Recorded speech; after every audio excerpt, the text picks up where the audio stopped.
এবং প্রমিস করছি I will destroy your whole political career. Mayor তুমি 5 বছরের জন্য, তারপর দল ছাড়া ভাত পাবে কোথায়?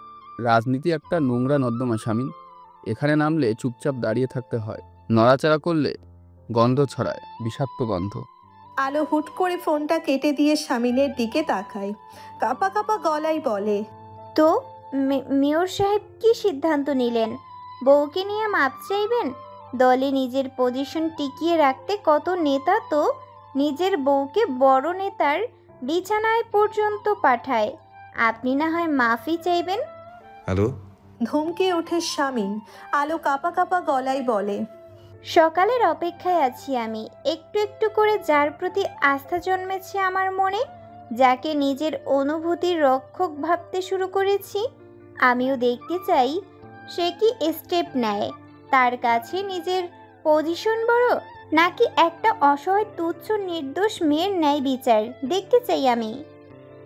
ব্রেকফাস্ট টেবিলে শামিন শুধুমাত্র একটা রুটির অর্ধেক এবং কিছুটা সবজি খেয়ে উঠে পড়ে। আলো চুপচাপ পাশে বসে খাচ্ছিল।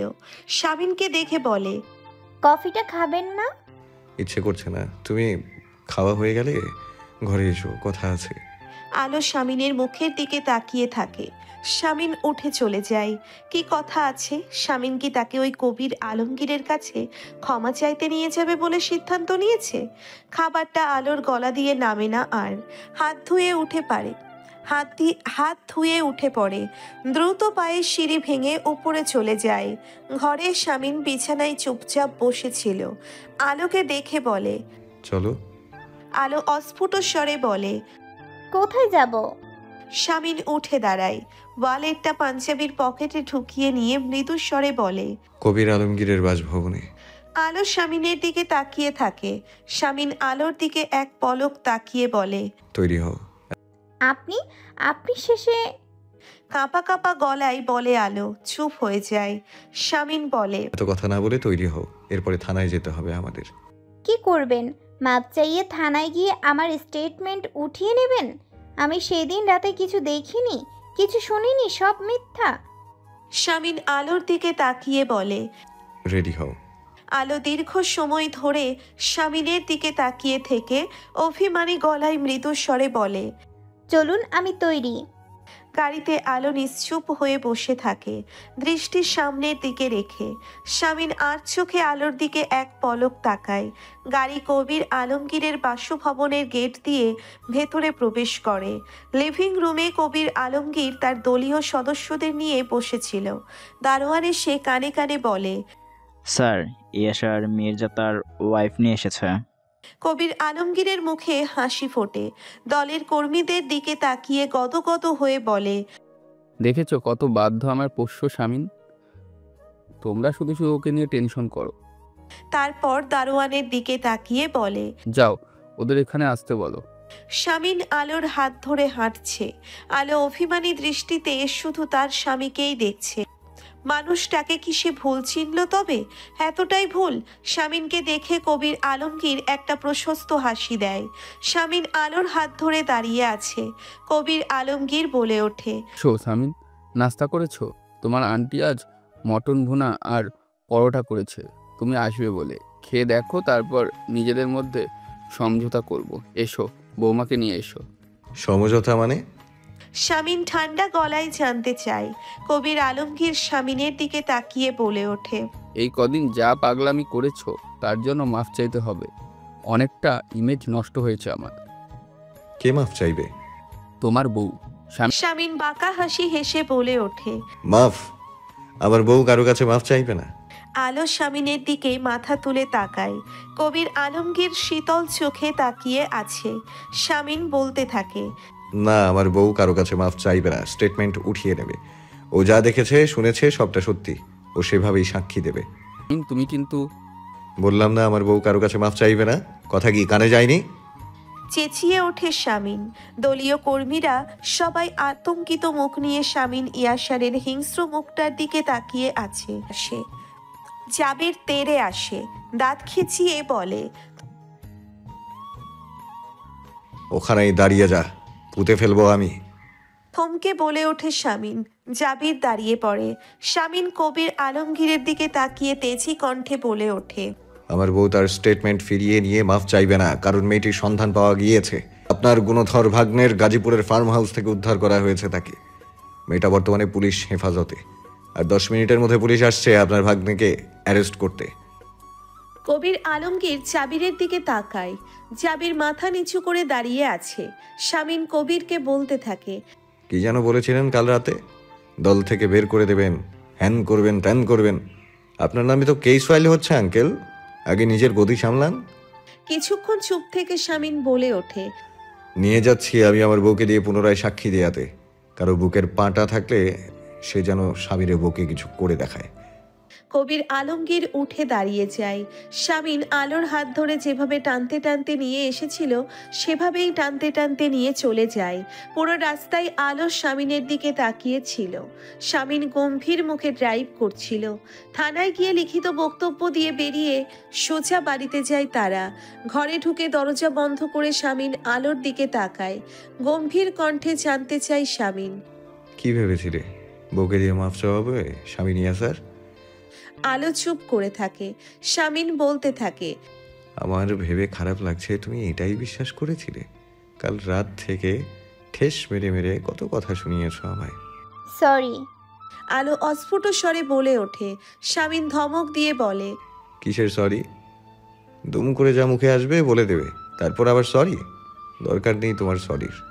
রাগে কাঁপতে কাঁপতে শামীন বারান্দায় চলে যেতে নিলে আলো শামীনের হাত টেনে ধরে। শামীন মুখ ঘুরিয়ে গম্ভীর কণ্ঠে বলে ওঠে, কি? কিছু বলতে চাচ্ছি আপনাকে মেয়র সাহেব। শামীনের চোখের দিকে তাকিয়ে আলো অস্ফুট স্বরে বলে ওঠে। শামীন তাকিয়ে আছে বলে, বললাম তো সরি বলতে হবে না, আপনার 7 খুন বরাবরই মাফ। আলো কয়েকটা মুহূর্ত চুপ করে থেকে মাথা নাড়িয়ে বলে, না, অন্য কিছু বলবো। তারপর আলো যে কাজটা সচরাচর করে না সেটাই করে ফেলে। শক্ত করে শামীনকে জড়িয়ে ধরে। শামীনের বুকে মুখ গুজে মৃদু স্বরে বলে ওঠে, আজ একটা কথা না বললেই নয় মেয়র সাহেব। কথাটা হচ্ছে শিরায় শিরায় রক্ত। আমি ইয়াসার ভাইয়ের ভক্ত। স্যার, আপনার জামাই এসেছে। আতায়ুর আলম কলম থামিয়ে দেয়। মাথা তুলে তার জুনিয়রের দিকে তাকায়। জুনিয়র বলতে থাকে, আপনার জামাই মানে মেয়র এসেছে। ঠিক আছে, ভেতরে আসতে বলো। জুনিয়র চলে যায়। কিছুক্ষণ পরে শামীন ভেতরে ঢোকে। আশেপাশে তাকিয়ে সবকিছু দেখতে থাকে। আতায়ুর আলম বলে ওঠে, বসো। শামীন একটা চেয়ার টেনে বসে পড়ে। আতায়ুর আলম বলে, কি খাওয়াবো মেয়েকে? চা না কফি? দেখো, জামাই হিসাবে আপন পেতে হলে তোমাকে আমার বাড়ি যেতে হবে। শামীন ম্লান হেসে বলে। 1 কাপ কফি। আতায়ুর আলম কফি আনতে বলে পিয়ন ছেলেটাকে। তারপর শামীনের দিকে তাকিয়ে বলে, রিটায়ারমেন্টের পরে এত ভালো একটা চাকরি পেয়ে যাব আশা করিনি। শামীন ঘরের আশেপাশে তাকিয়ে বলে, কাজটা কি আপনার? কাজ সামান্য, ছেলেপিলেরা চারদিক থেকে খবর এনে দিবে, আমি সাজিয়ে লিখবো। কফি এসে যায়। শামীন কফিতে চুমুক দিতেই আতায়ুর আলম বলে ওঠে, 13 কোটির এখনো চলছে। এই দেশের এই বিচার ব্যবস্থা দেখলে ইচ্ছা করে উগান্ডা চাই। প্রমাণ সব হাতে, অথচ পিবিআই কানা কানা করছে কবিরের থেকে পয়সা খেয়েছে কিনা।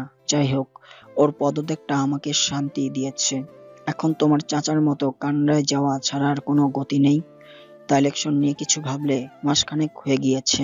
বুঝতে পারছি না, আমি কনফিউজড আসলে। আমার মতে তোমার এমপি ইলেকশন লড়া উচিত। জনগণ তোমাকে খুব করে চায়।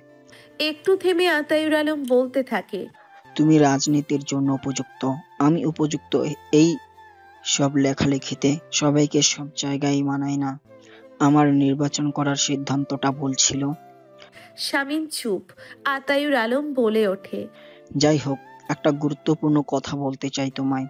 তুমি আমার মেয়েটিকে বেশি লাই দিও না। ভালোবাসো ঠিক আছে, তবে ওর মতো অপ্রতিরোধী জেদি মেয়েদের মাথায় ওঠানো ঠিক না। আমি লাই দিয়ে অনেকবার বিপদে পড়েছি, তুমি পড়বে। ওর চাল চলনে একটু লাগাম টানো। শামীন হেসে ফেলে। কিছুক্ষণ হেসে বলে ওঠে, আপনি লাই দিয়ে বিপদে পড়েছেন, ওকে বিপদ থেকে রক্ষা করতে পারেননি, সেটা বাবা হিসেবে আপনার ব্যর্থতা। আমি ওকে কোনো বিপদে পড়তেই দেব না, সেটা স্বামী হিসেবে আমার আত্মবিশ্বাস। আতায়ুর আলম ম্লান হেসে বলে, খোঁচা মারছো? মোটেও না। মাথা ঝাঁকিয়ে বলে শামিন। আতায়ুর আলম বলে, যাই হোক, তোমার শাশুড়ি মা টেনশন করে সব সময়, তাই তোমাকে বলা। দ্য গ্রেট সাহসী সাংবাদিক আতাউর আলম ছেলে মেয়ের বেলায় খুবই ভীতু। মজার ছলে শামিন বলে। আতায়ুর আলম কিছুক্ষণ তাকিয়ে থেকে বলে ওঠে, সাহসী সাংবাদিকদেরও কখনো কখনো ভীতু হতে হয়, এটা তুমি এখন বুঝবে না, যখন বাবা হবে তখন বুঝতে পারবে। কথাটা শুনে শামিন লজ্জায় গদগদ হয়ে যায়। মনে মনে বলে, আমি তো সেটা বোঝার জন্য হলেও বাবা হতে চাই শ্বশুর বাবা। আপনার পাষণ্ডী মেয়েই তো আমার চাওয়ার কোনো দাম দিচ্ছে না, সব সময় স্বামীর থেকে এক লাইন বেশি বোঝে এই মেয়ে। খোলা চুলে হাত বুলিয়ে শামিন বলে ওঠে। আসিয়া, কয়েক মুহূর্ত পরে আলো অস্ফুট স্বরে বলে। হুম। শামিন বিরক্ত ভঙ্গিতে বলে। তখন থেকে হু হা কি করছো? আলো কোনো জবাব দেয় না। তার হাতে একটা গিফট বক্স। শামিন উঠে বসে আলোর হাতের দিকে তাকিয়ে বলে, এটা কি? ফুয়াদ ভাইয়া দিয়েছে আমাকে। গিফট বক্সটা খুলে আলো অবাক হয়ে তাকিয়ে থাকে। একটা শোপিস, সাথে একটা চিঠি, চিঠিতে লেখা, ফুয়াদের তরফ থেকে এক উগ্র মেজাজি দম্পতিকে উপহার। ঝগড়াঝাটি মারামারি যা করো না কেন, দুজনে এটা কখনো ভেঙে ফেলো না, খবরদার। চিঠি পড়ে খিলখিল করে হাসছে আলো। আলোর দিকে মুগ্ধ চোখে তাকিয়ে আছে শামিন। আলো হাসি থামিয়ে বলে ওঠে, এই ফুয়াদ ভাইয়াকে একটা রিটার্ন গিফট পাঠাতে হবে না মেয়র সাহেব? শামিন আলোর দিকে কিছুক্ষণ তাকিয়ে থেকে আলোকে কাছে টেনে নেয়। বুকের সাথে আষ্টে পৃষ্ঠে জড়িয়ে ধরে নরম গলায় বলে, সবাইকে রিটার্ন গিফট পাঠাচ্ছ দেখছি। এই যে আমি এত গিফট দিয়েছি, আমার রিটার্ন গিফট কবে পাবো শুনি? আলো লজ্জিত ভঙ্গিতে বলে, সত্যি আপনার গিফটের পরিবর্তে কিছুই দেওয়া হয় না। নেক্সট মান্থের স্যালারি পেয়েই দিব। একটা একটা করে সবগুলো রিটার্ন গিফট দিব। এই আলো কখনো কারো ঋণ রাখে না মেয়র সাহেব। বাবা সব কিছু ফেরত দেবে? নাটকীয় ভঙ্গিতে বলে শামিন। হুম। মাথা নাড়ায় আলো। গিফটের বদলে রিটার্ন গিফট দেবে না হয় বুঝলাম, আর ভালোবাসার বদলে? শামিন আলোর চোখে রেখে বলে। আলো অস্ফুট স্বরে বলে, সেটাও তো ফেরত দেওয়ার চেষ্টা করছি মেয়র সাহেব। আর আদরের বদলে? আলো মাথা নিচু করে ফেলে। শামিন তাকে কাছে টেনে নিয়ে বলে, আদরের বদলে একটা বেবি দেওয়া যায় না? আলো শামিনের মুখ চেপে ধরে বলে, চুপ করুন, সবসময় এমন অসভ্য অসভ্য কথা শুনতে ইচ্ছে করে না আমার। শামিন আলোর দিকে তাকিয়ে থেকে তার মুখ থেকে হাতটা সরিয়ে দিয়ে বলে, অসভ্য কথা কই বললাম? আচ্ছা ঠিক আছে, ভদ্রভাবে মার্জিতভাবে সুশীলভাবে বলছি। এতটুকু বলেই শামিন থামে। তারপর গলা খাকারি দিয়ে বলে ওঠে, প্রিয়তমা বউ, আমার চক্ষু শীতলকারিণী, আমার আসিয়া, আমি নিজের জীবনের পরিপূর্ণতা অনিবার লক্ষ্যে আপনার গর্ভস্থলে 10 মাসের জন্য আমার একটি কন্যা সন্তান রাখিতে চাই। অনুগ্রহপূর্বক যদি আমাকে অনুমতি দিতেন তাহলে আমি খুবই বাধিত থাকিতাম। আলো শাড়ির আঁচল দিয়ে নিজের মুখ ঢেকে বসে আছে। শামিন তাকে কাছে টেনে ঘোর লাগা কণ্ঠে বলে, হয়েছে, ভদ্রতা বজায় থেকেছে। এখন আমার কথাটা একটু ভেবে দেখেন। প্রমিস করছি 10 মাস পরে আমি বা আমার মেয়ে আপনাকে একটুও জ্বালাবো না। আলো চুপ করে থাকে স্বামীর বুকে মাথা রেখে। কয়েক মুহূর্ত সময় নিয়ে বলে, কিন্তু আমি একটু সময় চাচ্ছি। শামিন একটা দীর্ঘশ্বাস ফেলে, কাতর কণ্ঠে বলে, এতেও অপেক্ষা করাবে? আমি আর কত ধৈর্য ধরবো? আলো নিশ্চুপ। শামিন আলোর মাথায় হাত বুলিয়ে দিতে দিতে বলে, ব্যাপার না, অপেক্ষার ফল সুমিষ্টি হয়। দরজায় ধাক্কা পড়ে হঠাৎ। আলো শামিনের বুক থেকে মাথা তুলে শামিনের দিকে তাকায়। শামিন উঠে বসে। ইলহাম বাইরে থেকে চড়ে চড়ে ডাকতে থাকে। শামিন বিরক্ত ভঙ্গিতে বলে, বয়স 29 বছর হয়ে গিয়েছে, এখনো ওর কাণ্ডজ্ঞান হলো না, কেমন বেয়াদব দেখো। আলো চোখ রাঙিয়ে বলে, এভাবে বলছেন কেন? কোনো সমস্যা হয়েছে হয়তো? কথাটি বলে আলো চুলে খোপা বেঁধে নিয়ে উঠে গিয়ে দরজা খুলে দেয়। দরজার বাইরে ইলহাম দাঁড়িয়ে আছে, তার পিছনে ঈশিতা। শামিন উঠে দাঁড়ায়, অবাক হয়ে বলে, কি হয়েছে? ঈশিতা কাঁদছে কেন? ইলহাম চেঁচিয়ে বলে, তোমার আদরের বোন আবার সেই ছেলের সাথে রেস্তোরাঁয় দেখা করেছে, আর আমাদের সাথে কি বলেছিল? বলেছিল রিলেশন নেই। বেয়াদব মেয়ে একটা। ঈশিতা চুপচাপ দাঁড়িয়ে আছে। শামিন ঈশিতার দিকে তাকায়। ইলহাম বলতে থাকে, ওর ফোনটা কেন নিয়ে নিলে না? যারা বোঝালেও বুঝতে চাইবে না তাদের সাথে এমনটাই করা উচিত। স্বামীন ঈশিতার দিকে তাকিয়ে বলে। ঈশিতা ফুপিয়ে কেঁদে উঠে বলে, ভাইয়া। স্বামীন ঈশিতার হাত থেকে ফোনটা কেড়ে নিয়ে সজোরে মেঝেতে ছুঁড়ে মারে। আলো চমকে ওঠে। ঋতু এসে ঈশিতার পাশে দাঁড়ায়। ইসমাম নিজের ঘর থেকে বেরিয়ে আসে। স্বামীন হুট করে যে কাজটা কখনো করেনি সেই কাজটাই করতে যায়। আলো গিয়ে স্বামীনের হাত ধরে ফেলে, চেঁচিয়ে উঠে বলে, ছোট বোনকে শাসন করবেন ঠিক আছে, আপনার অধিকার আছে, তাই বলে আমার আর ঋতুর সামনে এভাবে ওর গায়ে হাত তুলতে চাইবেন? আমরা কে? ঈশিতা কাঁদতে কাঁদতে নিজের ঘরে চলে যায়। স্বামীনের দিকে রাগী দৃষ্টিতে তাকিয়ে আছে আলো। ইলহাম বলে ওঠে, ওকে একবার আর দুইবার বুঝিয়েছি আমি আর ভাইয়া। কি জানি কি দেখেছে ওই ছেলেটার মধ্যে, কি যোগ্যতা ওই ছেলের, শুধু চেহারা সুন্দর।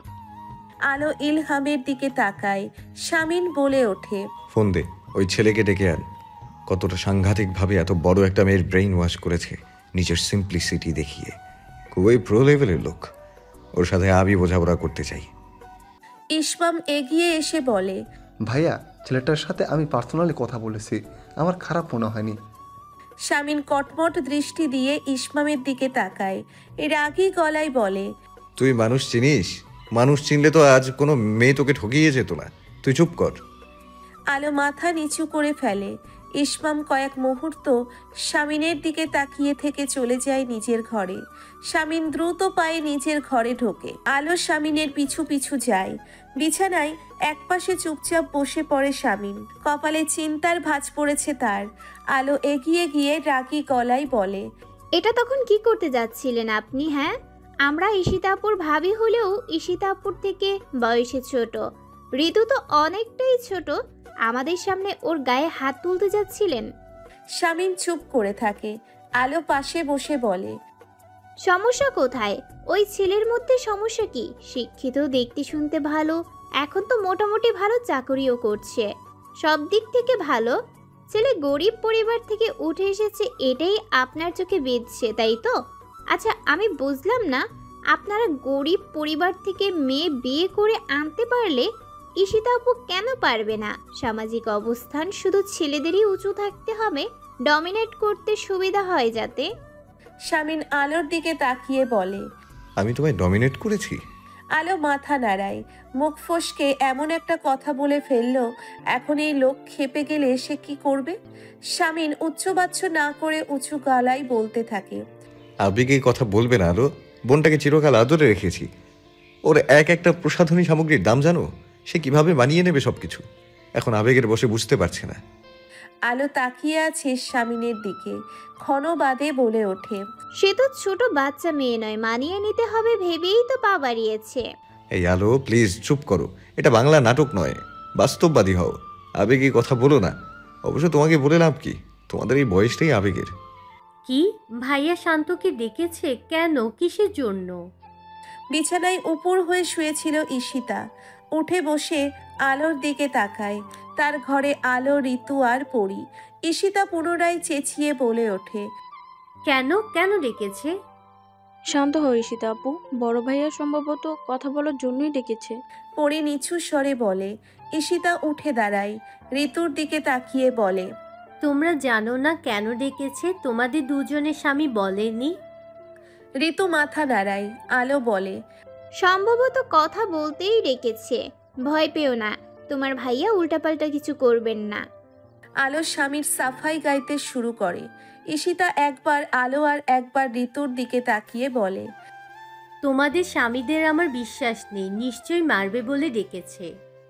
আলো তাকিয়ে আছে ঈশিতার দিকে, পরপর বলে ওঠে, কিছু করবে না, দেখো এক সময় না এক সময় তাদের মুখোমুখি হতেই হবে, তো সেটাই আজই হোক। ঈশিতা ধপ করে বিছানার উপর বসে পড়ে। পরি আলোর দিকে তাকিয়ে বলে, ভাইয়ার সাথে তুমি গিয়ে কথা বলো না ভাবি, তোমার সব কথাই তো ভাইয়া শোনে।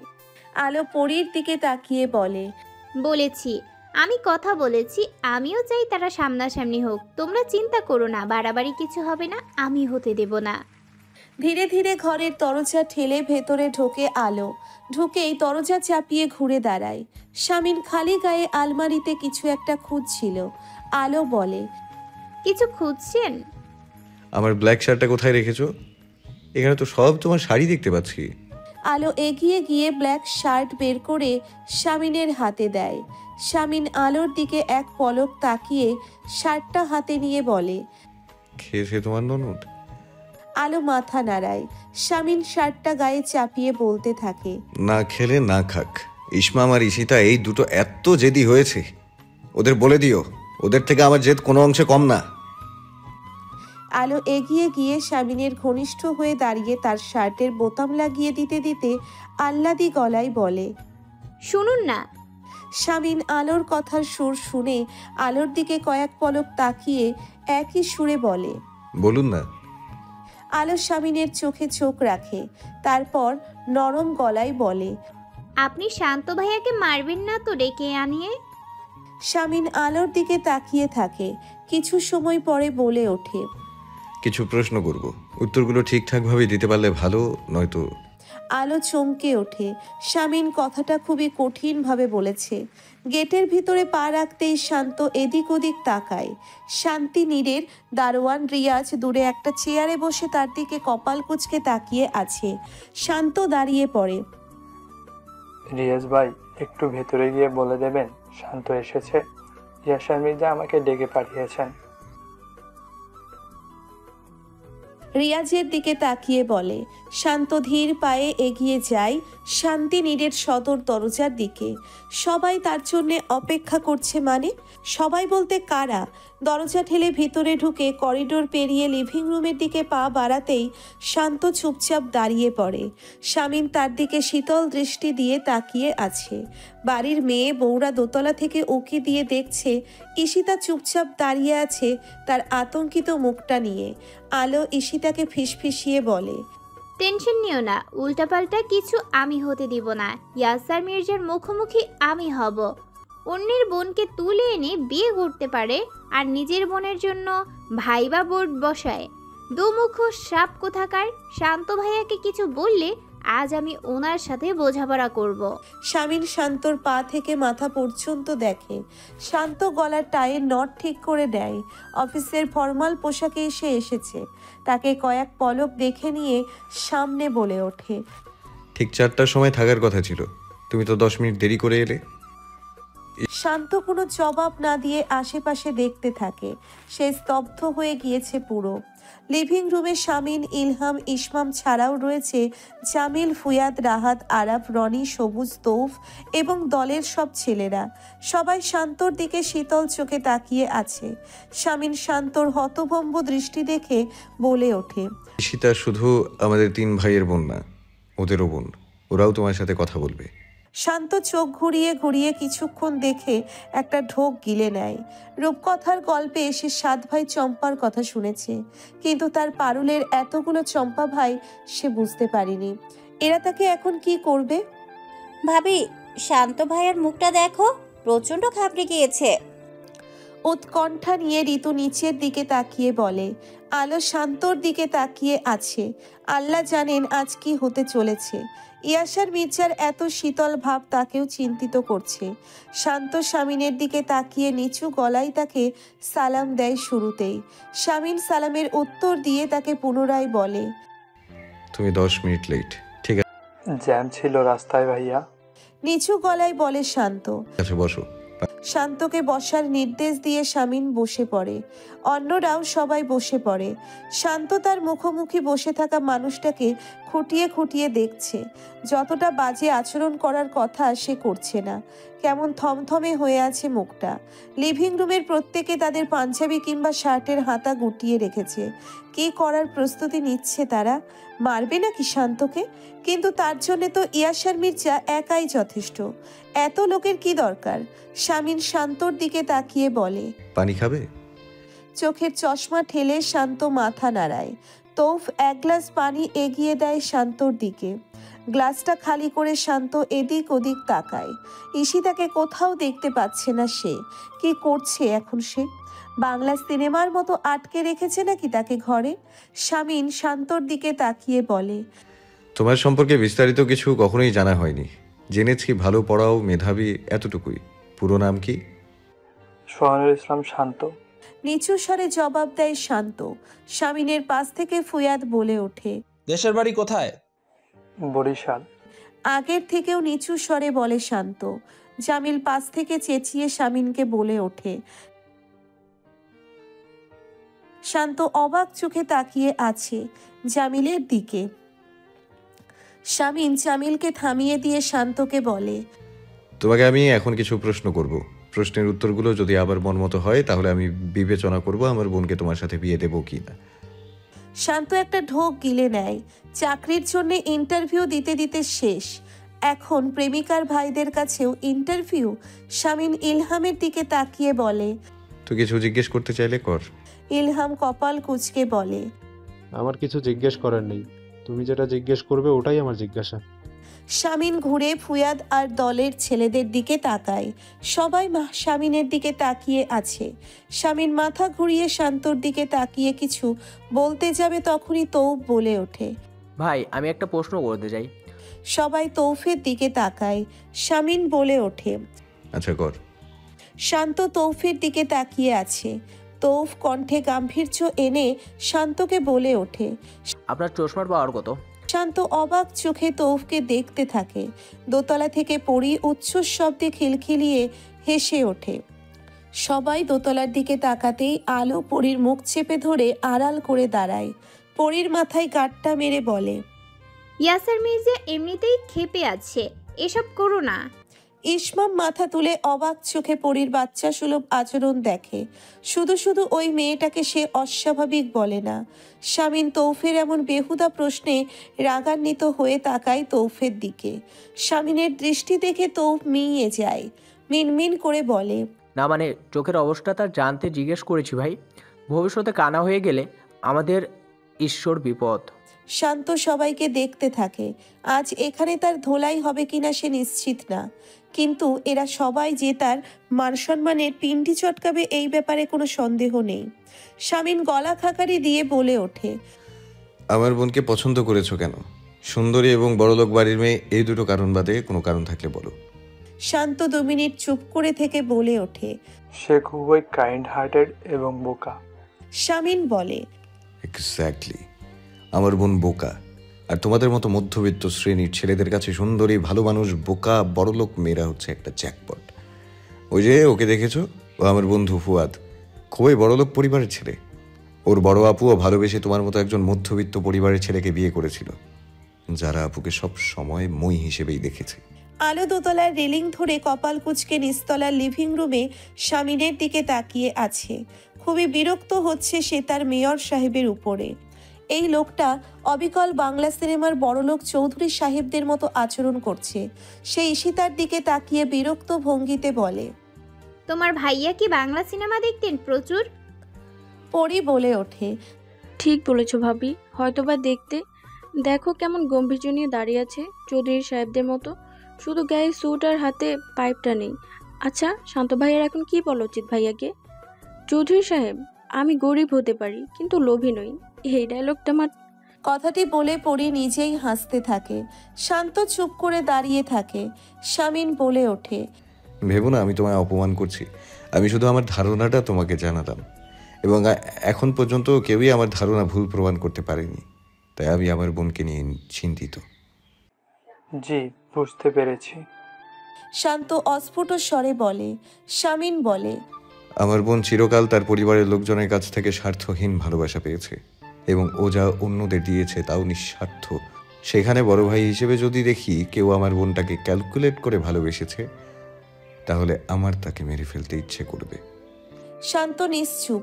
শামিন বলতে থাকে, আমার বোনটা বাসে চড়তে পারে না। অফিস থেকে লোন নিয়ে বাইক কিনেছি। শামিনকে থামিয়ে দিয়ে বলে ওঠে শান্ত, আমার বোন একবেলাও মাছ ছানা ভাত খেতে পারে না। আমি মাছ খাই না, আমার ভাগেটা আপনার বোনকেই খাওয়ানোই হবে। শামিন চুপ করে থাকে কিছুক্ষণ, তারপর বলে ওঠে, এখন একটা কারণ বলো তোমার হাতে আমার বোনকে তুলে দেওয়ার পেছনে। কেন তোমার কাছে আমার বোনকে বিয়ে দেওয়া উচিত বলো? কেন তুমি উপযুক্ত? কয়েক মুহূর্ত সময় নিয়ে শান্ত বলে, শুধু আমি উপযুক্ত এমন কথা আমি বলছি না ভাইয়া, কিন্তু সম্ভবত আপনার আদরের বোনের ওজন সহ্য করার ধৈর্য আমাকে সৃষ্টিকর্তা দিয়েছেন। শামিন ঘুরে সবার দিকে তাকায়। ফুয়াদ বলে ওঠে,